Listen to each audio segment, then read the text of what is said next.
gagandang mga binibili ngayon. Akala nyo nasa Miss Universe pa kayo, no? Oo. Pero ito muna. Nay, Mommy, Mother, Inay, Mama. Isa lang ibig sabihin yan. Unconditional love. Yeah! Nako po. Hayaan niyo munang batiin ko muna kayo ng isang bonggang-bonggang Happy Mother's Day. Yan. Palakpakan niyo mga sarili ninyo. Aba, alam niyo ba, the strongest men in the world are mothers. Yung nanay ko, sobrang saludo talaga ako sa nanay ko. Kung bukas po ang third eye ninyo, andyan po siya. Hoy, hindi. Sobra talaga yung paghanga ko talaga sa nanay ko. Naku, eto na nga. Kasama sa pagmamahal ng mga nanay natin ay ang talak. Di ba yung talak? Hindi nawawala ang talak. Kasi ang talak, maraming ano kasi yan. It's either gusto niya tayong mahubog ng tamang tao. Di ba? Gusto niya tayong maging... hindi man perfect. Kasi kahit ang mga nanay natin, hindi naman din sila perfect. Tayo din naman, hindi naman din tayo perfect bilang isang ina. So gusto lang nila na yung talak na yan, ay ang kasama dyan, hubugin tayo bilang isang maging mabuting tao, maging isang mabuting mamamayan. Yun eh. Yun ang talak, di ba? So, eto na.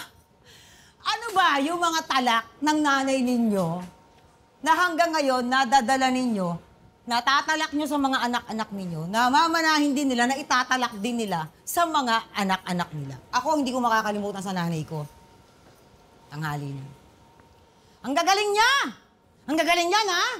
Para kayong mga border! Ha? Para kayong mga anak mayayaman! Ha? Tanghali na, di ba? Tanghali na. Tapos, Ma, nakita niyo ba? Gamitin mo kasi yung mata mo pag di mo nakikita mo sa akin. Di ba? Ganyan ang mga talak ng nanay. Tapos, mayroon pa sa akin ng nanay ko, di ba? O, sige. Yan. Ubus-ubus biyaya. Pagkatapos, tulala. Yung mga ganang-ganan, di ba? Ano yung mga talak mo sa anak mo na talagang, na gusto mo talaga na balang araw magagamit nila ito bilang maging mabuting tao yung mga anak nila? Yung pinagkainan po, kala mo kumain sila sa restaurant. Akala mo kumain sa restaurant, tama naman talaga. Ang mensahe ko lang po sa lahat po ng mga nanay nandito ngayon, sa mga nanay all over the world, ang mensahe ko po sa inyo, una, pasasalamat. Maraming salamat. Pagmamahal ninyo na walang kapalit.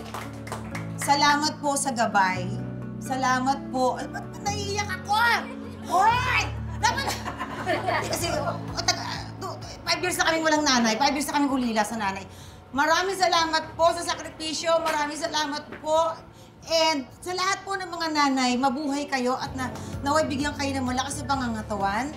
At ano pa ba, kung ano man po yung mga pinagdarasal ninyo para po sa mga mahal ninyo sa buhay, naway isaklob po ng Panginoon.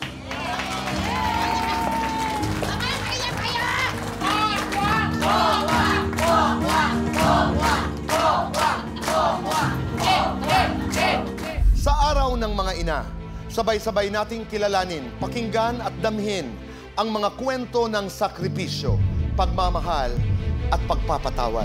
Dito sa espesyal na Mother's Day episode ng Cayetano in Action with Boy Abunda.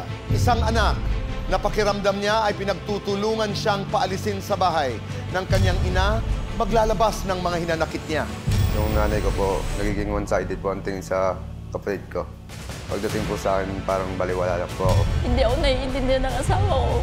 Hindi ako naiintindihan ng mga anak kong babae.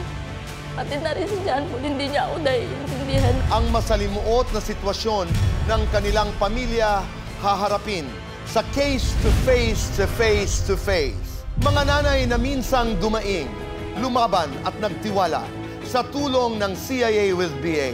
Muling babalikan ang mga inang ito, bibisitahin at pasasayahin natin sa CIA Balik Tanaw.